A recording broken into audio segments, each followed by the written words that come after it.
ਸਾਰਿਆਂ ਨੂੰ ਸਤਿ ਸ਼੍ਰੀ ਅਕਾਲ। ਮੇਰਾ ਨਾਮ ਰਾਜਵੀਰ ਕੌਰ ਹੈ।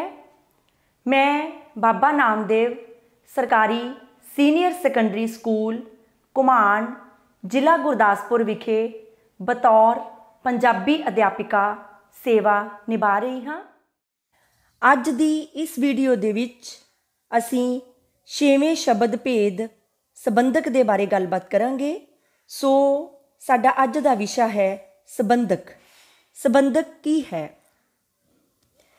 ਉਹ ਸ਼ਬਦ ਜੋ ਕਿਸੇ ਵਾਕ ਵਿੱਚ ਆਏ ਨਾਮ ਜਾਂ ਪੜਨਾਮ ਸ਼ਬਦਾਂ ਦੇ ਪਿੱਛੇ ਲੱਗ ਕੇ ਉਹਨਾਂ ਦਾ ਸੰਬੰਧ ਵਾਕ ਦੇ ਹੋਰ ਸ਼ਬਦਾਂ ਨਾਲ ਜੋੜਨ, ਉਹਨਾਂ ਨੂੰ ਸੰਬੰਧਕ ਕਿਹਾ ਜਾਂਦਾ ਹੈ। ਜਿਵੇਂ ਦਾ, ਦੇ, ਦੀ, ਨੇ, ਨੂੰ, ਤੋਂ, ਕੋਲ, ਉੱਤੇ, ਵਿੱਚ, ਰਾਹੀਂ, ਲਈ, ਨਾਲ, ਨੇੜੇ, ਸਾਹਮਣੇ, ਦੁਆਰਾ ਆਦਿ ਸ਼ਬਦ ਸੰਬੰਧਕ ਹਨ। ਸੰਬੰਧਕ ਵਾਕ ਦੀ ਬਣਤਰ ਵਿੱਚ ਮਹੱਤਵਪੂਰਨ ਸਥਾਨ ਰੱਖਦੇ ਹਨ। ਜੇਕਰ ਵਾਕਾਂ ਵਿੱਚੋਂ ਸੰਬੰਧਕ ਕੱਢ ਦਿੱਤੇ ਜਾਣ ਤਾਂ ਵਾਕਾਂ ਦਾ ਕੋਈ ਅਰਥ ਨਹੀਂ ਰਹਿ ਜਾਂਦਾ। ਜਿਵੇਂ ਪਹਿਲਾ ਵਾਕ ਹੈ, ਕਿਸਾਨ ਨੇ ਬਲਦਾਂ ਨਾਲ ਖੇਤੀ ਕੀਤੀ। ਇਸ ਵਾਕ ਵਿੱਚ ਦੋ ਸ਼ਬਦ ਨੇ ਅਤੇ ਨਾਲ ਸੰਬੰਧਕ ਹਨ।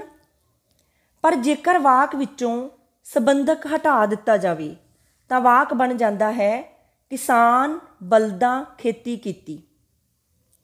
ਇਹ ਵਾਕ ਵਿਆਕਰਨਿਕ ਪੱਖੋਂ ਅਸ਼ੁੱਧ ਹੈ ਕਿਉਂਕਿ ਇਸ ਵਾਕ ਦਾ ਕੋਈ ਅਰਥ ਨਹੀਂ ਹੈ। ਦੂਸਰਾ ਵਾਕ ਹੈ, ਇਹ ਕਿਤਾਬ ਹਰਬੀਰ ਦੀ ਹੈ।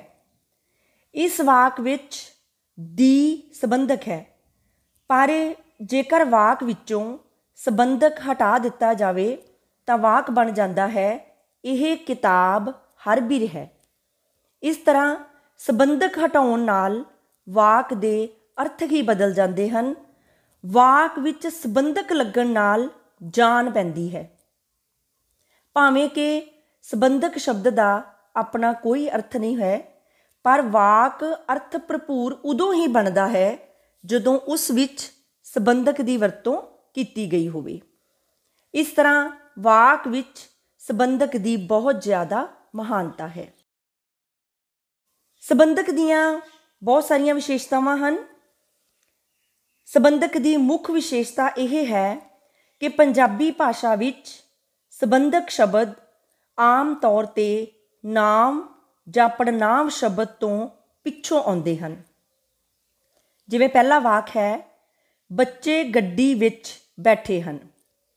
ਇਸ ਵਾਕ ਵਿੱਚ ਸੰਬੰਧਕ ਸ਼ਬਦ ਹੈ ਵਿੱਚ।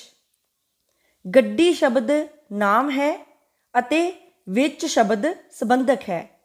ਵਿੱਚ ਸ਼ਬਦ ਨਾਮ ਸ਼ਬਦ ਤੋਂ ਪਿੱਛੋਂ ਆਇਆ ਹੈ। ਦੂਸਰਾ ਵਾਕ ਹੈ, ਇਹ ਉਸ ਦੀਆਂ ਕਿਤਾਬਾਂ ਹਨ। ਇਸ ਵਾਕ ਵਿੱਚ ਦੀਆਂ ਸ਼ਬਦ ਸੰਬੰਧਕ ਹੈ। ਵਾਕ ਵਿੱਚ ਉਸ ਸ਼ਬਦ ਪੜਨਾਮ ਹੈ। ਇਸ ਤਰ੍ਹਾਂ ਸੰਬੰਧਕ ਦੀ ਵਰਤੋਂ ਪੜਨਾਮ ਤੋਂ ਪਿੱਛੋਂ ਹੋਈ ਹੈ। ਵਾਕ ਦੀ ਦੂਸਰੀ ਮੁੱਖ ਵਿਸ਼ੇਸ਼ਤਾ ਇਹ ਹੈ ਸੰਬੰਧਕ ਦੇ ਬਾਰੇ ਵਿੱਚ ਕਿ ਸੰਬੰਧਕ ਸ਼ਬਦਾਂ ਦੀ ਅਣਹੋਂਦ ਜਾਂ ਗਲਤ ਵਰਤੋਂ ਵਾਕ ਦੇ ਅਰਥ ਨੂੰ ਸਪਸ਼ਟ ਨਹੀਂ ਹੋਣ ਦਿੰਦੀ। ਜਿਵੇਂ ਸਾਡੇ ਕੋਲ ਵਾਕ ਹੈ, ਮਨਮੀਤ ਨੇ ਕਲਮ ਨਾਲ ਫੱਟੀ ਉੱਤੇ ਲਿਖਿਆ। ਇਸ ਵਾਕ ਵਿੱਚ 3 ਸੰਬੰਧਕ ਆਏ ਹਨ, ਨੇ, ਨਾਲ, ਉੱਤੇ। ਜੇਕਰ ਇਹ ਤਿੰਨੇ ਸੰਬੰਧਕ ਵਾਕ ਵਿੱਚੋਂ ਕੱਢ ਦਿੱਤੇ ਜਾਣ ਤਾਂ ਵਾਕ ਬਣਦਾ ਹੈ, ਮਨਮੀਤ ਕਲਮ ਫੱਟੀ ਲਿਖਿਆ। ਇਹ ਵਾਕ ਅਰਥਹੀਨ ਹੈ। ਇਸ ਤਰ੍ਹਾਂ ਸੰਬੰਧਕ ਸ਼ਬਦਾਂ ਦੀ ਅਣਹੋਂਦ ਜਾਂ ਗਲਤ ਵਰਤੋਂ ਨਾਲ ਵਾਕ ਦਾ ਅਰਥ ਸਪਸ਼ਟ ਨਹੀਂ ਹੁੰਦਾ। ਸੰਬੰਧਕ ਦੀ ਤੀਸਰੀ ਮੁੱਖ ਵਿਸ਼ੇਸ਼ਤਾ ਇਹ ਹੈ ਕਿ ਇੱਕੋ ਸ਼ਬਦ ਵੱਖ-ਵੱਖ ਪ੍ਰਸੰਗਾਂ ਵਿੱਚ ਵੱਖ-ਵੱਖ ਸ਼ਬਦ ਭੇਦਾਂ ਅਧੀਨ ਆ ਸਕਦਾ ਹੈ। ਜਿਹੜੇ ਸ਼ਬਦ ਨੂੰ ਅਸੀਂ ਸੰਬੰਧਕ ਕਹਿੰਦੇ ਹਾਂ ਉਹ ਕਿਰਿਆ ਵਿਸ਼ੇਸ਼ਣ ਵੀ ਹੋ ਸਕਦਾ ਹੈ। ਜਿਵੇਂ ਵਾਕ ਹੈ ਖਿਡਾਰੀ ਬਾਹਰ ਬੈਠੇ ਹਨ। ਇਸ ਵਾਕ ਵਿੱਚ ਬਾਹਰ ਸ਼ਬਦ ਕਿਰਿਆ ਵਿਸ਼ੇਸ਼ਣ ਹੈ। ਕਿਹੜਾ ਕਿਰਿਆ ਵਿਸ਼ੇਸ਼ਣ ਹੈ? ਸਥਾਨਵਾਚਕ ਕਿਰਿਆ ਵਿਸ਼ੇਸ਼ਣ। ਪ੍ਰਸ਼ਨਵਾਚਕ ਸ਼ਬਦ ਕਿੱਥੇ ਲਗਾ ਕੇ ਜੋ ਉੱਤਰ ਪ੍ਰਾਪਤ ਹੁੰਦਾ ਹੈ ਉਹ ਸਥਾਨਵਾਚਕ ਕਿਰਿਆ ਵਿਸ਼ੇਸ਼ਣ ਹੈ। ਕਿੱਥੇ ਪ੍ਰਸ਼ਨਵਾਚਕ ਸ਼ਬਦ ਲਗਾ ਕੇ ਵਾਕ ਬਣਦਾ ਹੈ ਖਿਡਾਰੀ ਕਿੱਥੇ ਬੈਠੇ ਹਨ। ਉੱਤਰ ਮਿਲਦਾ ਹੈ ਬਾਹਰ। ਸੋ ਇਸ ਵਾਕ ਦੇ ਵਿੱਚ ਬਾਹਰ ਸ਼ਬਦ ਸਥਾਨਵਾਚਕ ਕਿਰਿਆ ਵਿਸ਼ੇਸ਼ਣ ਹੈ। ਪਰ ਜੇਕਰ ਅਸੀਂ ਕਹਿੰਦੇ ਹਾਂ ਕਿ ਖਿਡਾਰੀ ਮੈਦਾਨੋਂ ਬਾਹਰ ਬੈਠੇ ਹਨ ਤਾਂ ਇਹ ਵਾਕ ਕਿਰਿਆ ਵਿਸ਼ੇਸ਼ਣ ਨਹੀਂ ਬਲਕਿ ਸੰਬੰਧਕ ਹੈ। ਕਿਵੇਂ? ਕਿਉਂਕਿ ਇਸ ਵਾਕ ਵਿੱਚ ਮੈਦਾਨੋਂ ਸ਼ਬਦ ਨਾਮ ਹੈ ਅਤੇ ਨਾਮ ਦੇ ਪਿੱਛੇ ਲੱਗ ਕੇ ਆਉਣ ਵਾਲਾ ਸ਼ਬਦ ਬਾਹਰ ਸੰਬੰਧਕ ਹੈ। ਇਸ ਤੋਂ ਇਲਾਵਾ ਸੰਬੰਧਕ ਦੀ ਇੱਕ ਹੋਰ ਚੌਥੀ ਵਿਸ਼ੇਸ਼ਤਾ ਇਹ ਹੈ ਕਿ ਜਿਹੜੇ ਨਾਮ, ਪੜਨਾਮ ਅਤੇ ਵਿਸ਼ੇਸ਼ਣ ਪਿੱਛੇ ਸੰਬੰਧਕ ਆਉਂਦਾ ਹੈ ਉਸ ਨਾਮ, ਪੜਨਾਮ ਅਤੇ ਵਿਸ਼ੇਸ਼ਣ ਦਾ ਰੂਪ ਕੁਝ ਬਦਲ ਜਾਂਦਾ ਹੈ। ਕਿਵੇਂ ਬਦਲ ਜਾਂਦਾ ਹੈ? ਜਿਵੇਂ ਵਾਕ ਹੈ ਕੁੜੀ ਗੀਤ ਗਾਉਂਦੀ ਹੈ। ਇਹ ਵਾਕ ਦਾ ਸਧਾਰਨ ਰੂਪ ਹੈ, ਪਰ ਜਦੋਂ ਅਸੀਂ ਇਸੇ ਵਾਕ ਨੂੰ ਸੰਬੰਧਕੀ ਰੂਪ ਵਿੱਚ ਲਿਖਾਂਗੇ ਤਾਂ ਵਾਕ ਦਾ ਰੂਪ ਬਦਲ ਜਾਂਦਾ ਹੈ। ਇਸ ਵਾਕ ਦਾ ਸੰਬੰਧਕੀ ਰੂਪ ਹੋਵੇਗਾ ਕੁੜੀ ਨੇ ਗੀਤ ਗਾਇਆ। ਨੇ ਸ਼ਬਦ ਸੰਬੰਧਕ ਹੈ। ਇਸ ਤੋਂ ਇਲਾਵਾ ਸੰਬੰਧਕ ਦੀ ਪੰਜਵੀਂ ਮੁੱਖ ਵਿਸ਼ੇਸ਼ਤਾ ਇਹ ਹੈ ਕਿ ਪੰਜਾਬੀ ਭਾਸ਼ਾ ਵਿੱਚ ਸੰਬੰਧਕ ਸ਼ਬਦਾਂ ਦੇ ਰੂਪ ਵਿੱਚ ਹਨ। ਜਿੱਥੇ ਕਿਤੇ ਇਹ ਲਗਾ ਮਾਤਰਾਵਾਂ ਬਿਹਾਰੀ ਈ, ਹੋੜਾ ਓ ਅਤੇ ਲਾਵਾਂ ਏ ਦੇ ਰੂਪ ਵਿੱਚ ਪਿਛੇਤਰ ਦੇ ਤੌਰ ਤੇ ਵਰਤੇ ਜਾਂਦੇ ਹਨ, ਉੱਥੇ ਇਹਨਾਂ ਸੰਬੰਧਕਾਂ ਨੂੰ ਕਾਰਕੀ ਸੰਬੰਧਕ ਕਿਹਾ ਜਾਂਦਾ ਹੈ। ਇਸ ਨੂੰ ਸੰਬੰਧਕ ਦਾ ਸਮਲਿਤ ਰੂਪ ਵੀ ਕਹਿੰਦੇ ਹਨ ਕਿਉਂਕਿ ਇਹ ਕਾਰਕੀ ਪਿਛੇਤਰ ਦੇ ਤੌਰ ਤੇ ਆਉਂਦੇ ਹਨ। ਜਿਵੇਂ ਵਾਕ ਹੈ ਬਾਜ਼ਾਰ ਵਿੱਚੋਂ ਸਬਜ਼ੀ ਲੈ ਕੇ ਆਓ। ਇਸ ਵਾਕ ਵਿੱਚ ਸ਼ਬਦ ਵਿੱਚੋਂ ਸੰਬੰਧਕ ਹੈ। ਜੇਕਰ ਇਸੇ ਵਾਕ ਨੂੰ ਅਸੀਂ ਸਮਲਿਤ ਰੂਪ ਵਿੱਚ ਲਿਖਦੇ ਹਾਂ ਤਾਂ ਇਹ ਵਾਕ ਇਸ ਤਰ੍ਹਾਂ ਲਿਖਿਆ ਜਾਵੇਗਾ ਬਾਜ਼ਾਰੋਂ ਸਬਜ਼ੀ ਲੈ ਕੇ ਆਓ। ਇਸ ਤਰ੍ਹਾਂ ਬਾਜ਼ਾਰ ਵਿੱਚੋਂ ਸ਼ਬਦਾਂ ਤੋਂ ਇੱਕ ਸ਼ਬਦ ਬਣ ਗਿਆ ਬਾਜ਼ਾਰੋਂ। ਬਾਜ਼ਾਰੋਂ ਸ਼ਬਦ ਵਿੱਚ ਲਗਾ ਮਾਤਰਾ ਹੋੜਾ ਉਹ ਪਿਛੇਤਰ ਦੇ ਤੌਰ ਤੇ ਵਰਤੀ ਗਈ ਹੈ। ਇੱਕ ਹੋਰ ਉਦਾਹਰਨ ਦੇਖਦੇ ਹਾਂ। ਵਾਕ ਹੈ ਜੱਸ ਪੈਰਾਂ ਵਿੱਚ ਜੁੱਤੀ ਪਾ। ਇਸ ਵਾਕ ਵਿੱਚ ਸ਼ਬਦ ਵਿੱਚ ਸੰਬੰਧਕ ਹੈ। ਜੇਕਰ ਇਸੇ ਵਾਕ ਨੂੰ ਅਸੀਂ ਸਮਲਿਤ ਰੂਪ ਵਿੱਚ ਲਿਖਦੇ ਹਾਂ ਤਾਂ ਇਹ ਵਾਕ ਬਣ ਜਾਂਦਾ ਹੈ ਜੱਸ ਪੈਰੀਂ ਜੁੱਤੀ ਪਾ। ਇਸ ਤਰ੍ਹਾਂ ਪੈਰਾਂ ਵਿੱਚ ਸ਼ਬਦਾਂ ਤੋਂ ਇੱਕ ਸ਼ਬਦ ਬਣ ਗਿਆ ਪੈਰੀਂ। ਪੈਰੀਂ ਸ਼ਬਦ ਵਿੱਚ ਲਗਾ ਮਾਤਰਾ ਬਿਹਾਰੀ ਈ ਪਿਛੇਤਰ ਦੇ ਤੌਰ ਤੇ ਵਰਤੀ ਗਈ ਹੈ। ਇਸ ਪ੍ਰਕਾਰ ਅਸੀਂ ਕਹਿ ਸਕਦੇ ਹਾਂ ਕਿ ਅਰਥ ਸਪਸ਼ਟ ਕਰਨ ਲਈ ਵਾਕ ਵਿੱਚ ਠੀਕ ਤਰਤੀਬ ਅਨੁਸਾਰ ਵਰਤੇ ਜਾਂਦੇ ਸੰਬੰਧਕ ਸ਼ਬਦ ਬਹੁਤ ਹੀ ਮਹੱਤਵਪੂਰਨ ਹੁੰਦੇ ਹਨ। ਹੁਣ ਅਸੀਂ ਗੱਲ ਕਰਾਂਗੇ ਸੰਬੰਧਕ ਦੇ ਭੇਦਾਂ ਬਾਰੇ। ਬਣਤਰ ਦੇ ਪੱਖ ਤੋਂ ਸੰਬੰਧਕ ਮੁੱਖ ਰੂਪ ਵਿੱਚ 3 ਤਰ੍ਹਾਂ ਦੇ ਹੁੰਦੇ ਹਨ। ਪਹਿਲਾ ਹੈ ਪੂਰਨ ਸੰਬੰਧਕ, ਦੂਸਰਾ ਹੈ ਅਪੂਰਨ ਸੰਬੰਧਕ ਅਤੇ ਤੀਸਰਾ ਹੈ ਦੁਭਾਜਰੇ ਜਾਂ ਮਿਸ਼ਰਿਤ ਸੰਬੰਧਕ। ਪੂਰਨ ਸੰਬੰਧਕ ਕੀ ਹਨ? ਉਹ ਸੰਬੰਧਕ ਹੁੰਦੇ ਹਨ ਜੋ ਇਕੱਲੇ ਹੀ ਵਾਕ ਵਿੱਚ ਸ਼ਬਦਾਂ ਨਾਲ ਆਪਣਾ ਸੰਬੰਧ ਜੋੜ ਸਕਣ ਦੇ ਸਮਰੱਥ ਹੁੰਦੇ ਹਨ। ਭਾਵ ਪੂਰਨ ਸੰਬੰਧਕ ਉਹ ਸੰਬੰਧਕ ਹੁੰਦੇ ਹਨ ਜਿਹੜੇ ਇਕੱਲੇ ਹੀ ਵਾਕ ਦੇ ਵਿੱਚ ਆਪਣਾ ਸੰਬੰਧ ਜੋੜ ਸਕਣ ਦੇ ਸਮਰੱਥ ਹੁੰਦੇ ਹਨ। ਇਹਨਾਂ ਨਾਲ ਕਿਸੇ ਹੋਰ ਸੰਬੰਧਕ ਦੀ ਵਰਤੋਂ ਨਹੀਂ ਹੁੰਦੀ। ਜਿਵੇਂ ਵਾਕ ਹੈ ਅਧਿਆਪਕ ਨੇ ਭਾਸ਼ਣ ਦਿੱਤਾ। इस वाक विच ने शब्द पूर्ण संबंधक है। दूसरा वाक है सानू वड्डियां दा सत्कार करना चाहिदा है। इस वाक विच दा शब्द पूर्ण संबंधक है। दूसरा है अपूर्ण संबंधक। अपूर्ण संबंधक किहड़े हन? जिहड़े शब्द इकल्लियां संबंधक दा काम ना दे सकन अते उन्हां शब्दां नूं वाक दे भाव प्रगट करन लई होर संबंधकां दी लोड़ पवे, उसनूं अपूर्ण संबंधक कहंदे हन। ਇਹ ਵੀ ਕਹਿ ਸਕਦੇ ਹਾਂ ਕਿ ਜਿਸ ਵਾਕ ਵਿੱਚ ਇੱਕ ਤੋਂ ਵੱਧ ਸੰਬੰਧਕਾਂ ਦੀ ਵਰਤੋਂ ਹੋਵੇ ਉਸ ਵਾਕ ਨੂੰ ਅਪੂਰਨ ਸੰਬੰਧਕ ਵਾਕ ਕਹਿੰਦੇ ਹਨ। ਜਿਵੇਂ ਵਾਕ ਹੈ ਸਾਡਾ ਪਿੰਡ ਨਹਿਰ ਦੇ ਕੋਲ ਹੈ। ਇਸ ਵਾਕ ਵਿੱਚ ਦੋ ਸੰਬੰਧਕ ਸ਼ਬਦ ਵਰਤੇ ਗਏ ਹਨ, ਦੇ ਅਤੇ ਕੋਲ। ਦੇ ਸ਼ਬਦ ਅਤੇ ਕੋਲ ਸ਼ਬਦ ਅਪੂਰਨ ਸੰਬੰਧਕ ਹਨ। ਇੱਕ ਹੋਰ ਵਾਕ ਹੈ ਅਧਿਆਪਕ ਦੇ ਸਾਹਮਣੇ ਬੱਚਾ ਘਬਰਾ ਗਿਆ। ਇਸ ਵਾਕ ਵਿੱਚ ਦੋ ਸੰਬੰਧਕ ਸ਼ਬਦ ਵਰਤੇ ਗਏ ਹਨ, ਦੇ ਅਤੇ ਸਾਹਮਣੇ। ਦੇ ਸ਼ਬਦ ਅਤੇ ਸਾਹਮਣੇ ਸ਼ਬਦ ਅਪੂਰਨ ਸੰਬੰਧਕ ਹਨ। ਸੰਬੰਧਕ ਦੀ ਤੀਸਰੀ ਕਿਸਮ ਹੈ ਦੁਭਾਜਰੇ ਜਾਂ ਮਿਸ਼ਰਿਤ ਸੰਬੰਧਕ। ਜਿਹੜੇ ਸੰਬੰਧਕ ਕਦੇ ਪੂਰਨ ਹੋਣ ਅਤੇ ਕਦੇ ਅਪੂਰਨ ਹੋਣ ਉਹਨਾਂ ਨੂੰ ਦੁਭਾਜਰੇ ਜਾਂ ਮਿਸ਼ਰਿਤ ਸੰਬੰਧਕ ਕਹਿੰਦੇ ਹਨ। ਜਿਵੇਂ ਵਾਕ ਹੈ ਬੱਚਾ ਚਮਚ ਨਾਲ ਖਾਂਦਾ ਹੈ। ਇਸ ਵਾਕ ਵਿੱਚ ਨਾਲ ਸ਼ਬਦ ਪੂਰਨ ਸੰਬੰਧਕ ਹੈ, ਪਰ ਇਸ ਵਾਕ ਨੂੰ ਇਸ ਤਰ੍ਹਾਂ ਵੀ ਲਿਖਿਆ ਜਾ ਸਕਦਾ ਹੈ ਬੱਚਾ ਚਮਚ ਦੇ ਨਾਲ ਖਾਂਦਾ ਹੈ। ਇਸ ਵਾਕ ਵਿੱਚ ਦੋ ਸੰਬੰਧਕ ਹਨ, ਦੇ ਅਤੇ ਨਾਲ। ਦੇ ਅਤੇ ਨਾਲ ਅਪੂਰਨ ਸੰਬੰਧਕ ਹਨ। ਇਹ ਦੋਵੇਂ ਵਾਕ ਵਿਆਕਰਨਿਕ ਪੱਖੋਂ ਸਹੀ ਹਨ। ਇੱਕ ਹੋਰ ਵਾਕ ਹੈ ਮੇਰੀ ਭੈਣ ਕੋਲ ਸੋਹਣਾ ਘਰ ਹੈ। ਇਸ ਵਾਕ ਵਿੱਚ ਕੋਲ ਸ਼ਬਦ ਪੂਰਨ ਸੰਬੰਧਕ ਹੈ, ਪਰ ਇਸ ਵਾਕ ਨੂੰ ਇਸ ਤਰ੍ਹਾਂ ਵੀ ਬੋਲਿਆ ਜਾਂ ਲਿਖਿਆ ਜਾ ਸਕਦਾ ਹੈ ਕਿ ਮੇਰੀ ਭੈਣ ਦੇ ਕੋਲ ਸੋਹਣਾ ਘਰ ਹੈ। ਇਸ ਵਾਕ ਵਿੱਚ ਦੋ ਸੰਬੰਧਕ ਹਨ, ਦੇ ਅਤੇ ਕੋਲ। ਦੇ ਅਤੇ ਕੋਲ ਅਪੂਰਨ ਸੰਬੰਧਕ ਹਨ। ਇਸ ਤਰ੍ਹਾਂ ਦੁਭਾਜਰੇ ਸੰਬੰਧਕ ਪੂਰਨ ਅਤੇ ਅਪੂਰਨ ਸੰਬੰਧਕ ਦਾ ਮਿਸ਼ਰਣ ਹੁੰਦੇ ਹਨ।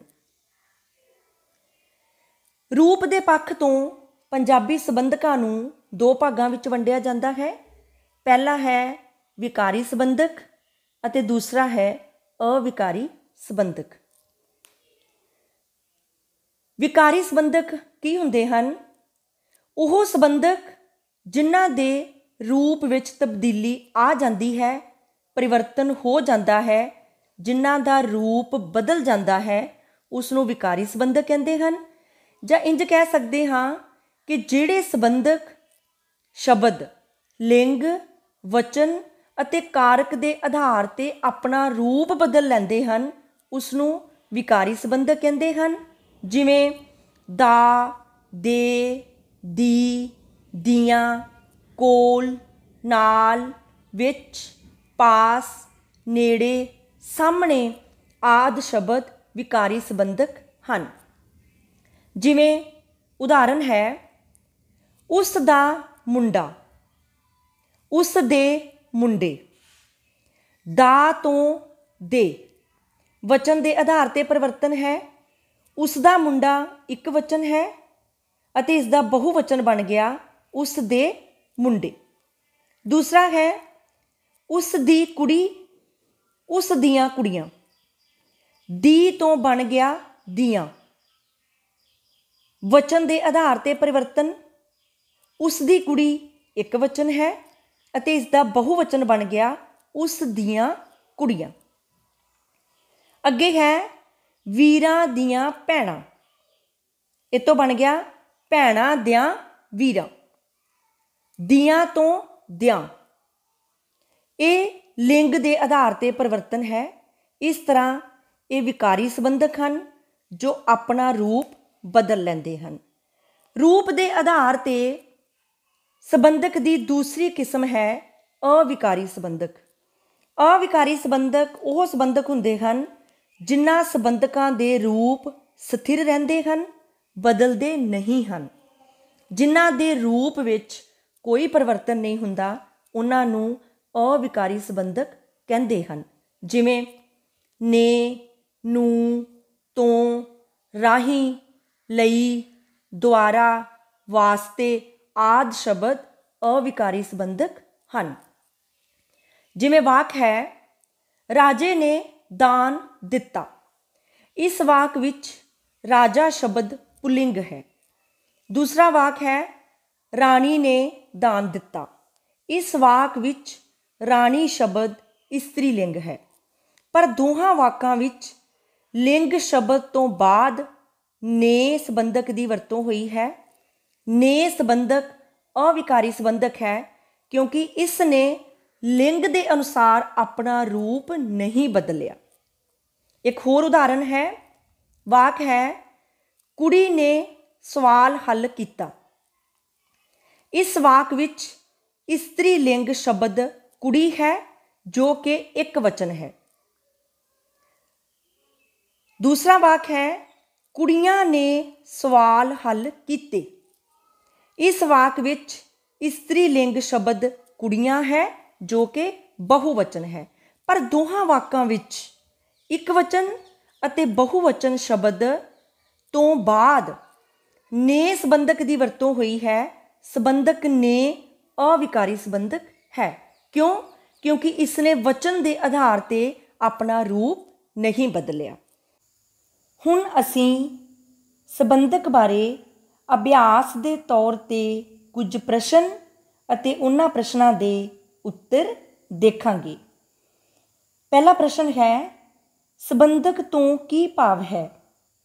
इस प्रश्न का उत्तर है जिहड़ा शब्द वाक विच नाम, पड़नाम जां विशेषण शब्दां दा वाक दे दूसरे शब्दां नाल संबंध प्रगट करन उन्हां नूं संबंधक कहा जाता है। दूसरा प्रश्न है पूर्ण संबंधक किसनूं आखदे हन। इस प्रश्न का उत्तर है जिहड़े शब्द इकल्ले ही संबंधक का काम करन उन्हां नूं पूर्ण संबंधक कहा जाता है। तीसरा प्रश्न है अपूर्ण संबंधक किसनूं आखदे हन। इस प्रश्न का उत्तर है जिहड़े शब्द इकल्ले संबंधक का काम ना कर सकन अते किसी होर नाल मिल के संबंधक बनन उन्हां नूं अपूर्ण संबंधक कहा जाता है। अगला प्रश्न है रूप के आधार ते संबंधक कितनी तरह के हुंदे हन। इस प्रश्न का उत्तर है रूप के आधार ते संबंधक दो तरह के हुंदे हन। अगला प्रश्न है रूप के आधार ते संबंधक दियां किस्मां दे नाम लिखो। इस प्रश्न का उत्तर है रूप के आधार ते संबंधक दो तरह के हुंदे हन, विकारी संबंधक अते अविकारी संबंधक। अगला प्रश्न है विकारी संबंधक किसनूं आखदे हन। इस प्रश्न का उत्तर है ਉਹ संबंधक जिन्हां दे रूप विच तब्दीली आ जाती है उन्हां नूं विकारी संबंधक कहा जाता है। अगला प्रश्न है अविकारी संबंधक किसनूं आखदे हन। इस प्रश्न का उत्तर है जिन्हां संबंधकां दे रूप स्थिर रहिंदे हन उन्हां नूं अविकारी संबंधक कहंदे हन। अगला प्रश्न है पंजाबी विच संबंधक शब्द आम तौर ते कित्थे आउंदे हन। इस प्रश्न का उत्तर है पंजाबी विच संबंधक शब्द आम तौर ते नाम जां पड़नाम शब्द तो पिछों आउंदे हन। अगला प्रश्न है किसी वाक विच संबंधक शब्दां दी की महत्ता हुंदी है? इस प्रश्न का उत्तर है वाक विच संबंधक शब्दां दी अणहोंद जां गलत वरतों वाक दे अर्थ नूं स्पष्ट नहीं होण दिंदी। अगला प्रश्न है हेठ लिखे वाकां विचों संबंधक चुनो अते सामने लिखो। सानू पता है कि संबंधक शब्द वो हुंदे हन जो किसी वाक विच आए नाम जां पड़नाम शब्दां दे पिछे लग के उन्हां दा संबंध वाक दे होर शब्दां नाल जोड़दे हन। इत्थे कुछ वाक दिते हन, असीं इन्हां वाकां दे विचों संबंधक शब्दां दी चोण करनी है।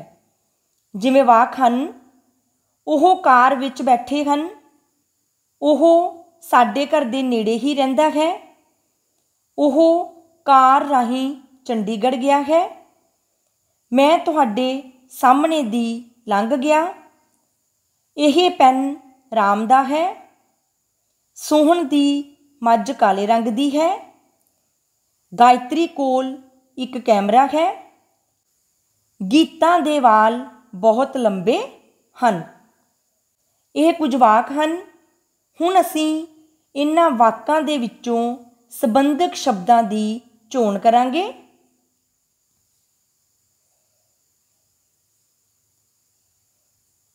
पहला वाक है ओह कार विच बैठे हन।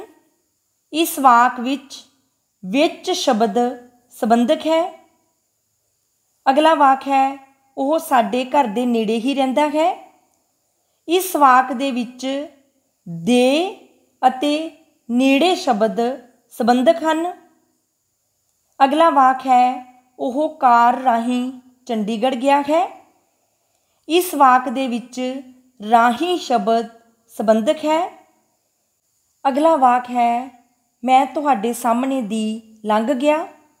इस वाक विच सामने अते दी शब्द संबंधक हन। अगला वाक है यह पैन राम दा है। इस वाक दे विच दा शब्द संबंधक है। अगला वाक है सोहन दी मੱਝ काले रंग दी है। इस वाक दे विच दी शब्द संबंधक है। अगला वाक है गायत्री कोल एक कैमरा है। इस वाक दे विच कोल शब्द संबंधक है। अगला वाक है गीतां दे वाल बहुत लंबे हन। इस वाक दे विच दे शब्द संबंधक है। अगला प्रश्न है हेठ लिखे वाकां विच संबंधक दी वरतों करके वाक नूं दोबारा लिखो। इत्थे कुछ वाक दिते हन। इन्हां वाकां दे विच संबंधक नहीं लगा होया। असीं इन्हां वाकां नूं पढ़ांगे, देखांगे अते इन्हां वाकां दे विच संबंधक शब्दां दी वरतों करांगे। जिवें वाक हन साडा घर बस अड्डे डैश है। अगला वाक है बिल्ली मेज डैश बैठी है। कालू डैश भरा बड़ा सोहना है। तुहाडी माता जी डैश की हाल है। हरमन डैश घर बहुत सोहना है। जरा डैश होके बैठो। अगला वाक है कल Bharat dash match Pakistan dash है। हुण असीं इन्हां खाली थावां दे विच संबंधक शब्दां नूं भरांगे। पहला वाक है साडा घर बस अड्डे दे नेड़े है। इस वाक दे विच दे नेड़े शब्द संबंधक हन। अगला वाक है बिल्ली मेज दे हेठां बैठी है। इस वाक दे विच दे हेठां शब्द संबंधक हन। अगला वाक है कालू दा भरा बड़ा सोहना है। इस वाक दे विच दा शब्द संबंधक है। अगला वाक है तुहाडी माता जी दा की हाल है। इस वाक दे विच दा शब्द संबंधक है। अगला वाक है हरमन दा घर बहुत सोहना है। इस वाक दे विच दा शब्द संबंधक है। अगला वाक है जरा दूर होके बैठो। इस वाक दे विच दूर शब्द संबंधक है। अगला वाक है कल भारत दा मैच पाकिस्तान नाल है। इस वाक दे विच दा शब्द अते नाल शब्द संबंधक हन। अगला प्रश्न है हेठ लिखे वाकां विच संबंधक की वरतों करके वाक नूं दोबारा लिखो। इत्थे भी कुछ वाक दिते गए हैं। इन्हां वाकां दे विच संबंधक की अणहोंद है। असीं इन्हां वाकां नूं पढ़ांगे अते इन्हां वाकां दे विच दित्तियां होईयां खाली थावां नूं संबंधक शब्द लगा के भरांगे। वाक हन हिमाचल प्रदेश सेबां डैश घर है। वीरां डैश भैणां जिउंदियां रहन। उस डैश एक हथ जख्मी है। ओह बुरे लोकां डैश साथ नहीं करदा। अगला वाक है हरबीर अपने दादा जी डैश लाडली है। अगला वाक है बलकार सिंह अते महिंद्र सिंह डैश खेत डैश वट सांझी है। अगला वाक है विद्यार्थियां डैश स्कूल डैश सोहना बना दिता है। हुण असीं इन्हां खाली थावां दे विच संबंधक शब्दां दी वरतों करके इन्हां खाली थावां नूं भरांगे। पहला वाक है हिमाचल प्रदेश सेबां दा घर है। इस वाक दे विच दा शब्द संबंधक है। अगला वाक है वीरां दियां भैणां जिउंदियां रहन। इस वाक दे विच दियां शब्द संबंधक है। अगला वाक है उस दा एक हथ जख्मी है। इस वाक दे विच दा शब्द संबंधक है। अगला वाक है ओह बुरे लोकां दा साथ नहीं करदा। इस वाक दे विच दा शब्द संबंधक है। अगला वाक है हरबीर अपने दादा जी दी लाडली है। इस वाक दे विच दी शब्द संबंधक है। अगला वाक है बलकार सिंह अते महिंद्र सिंह दे खेत दी वट सांझी है। इस वाक दे विच दे अते दी शब्द संबंधक हन। अगला वाक है विद्यार्थियों ने स्कूल नूं सोहना बना दिता है। इस वाक दे विच ने अते नूं शब्द संबंधक हन। सो अज दी इस वीडियो दे विच असीं 6वें शब्द भेद संबंधक दे बारे गलबात कीती है। धन्नवाद।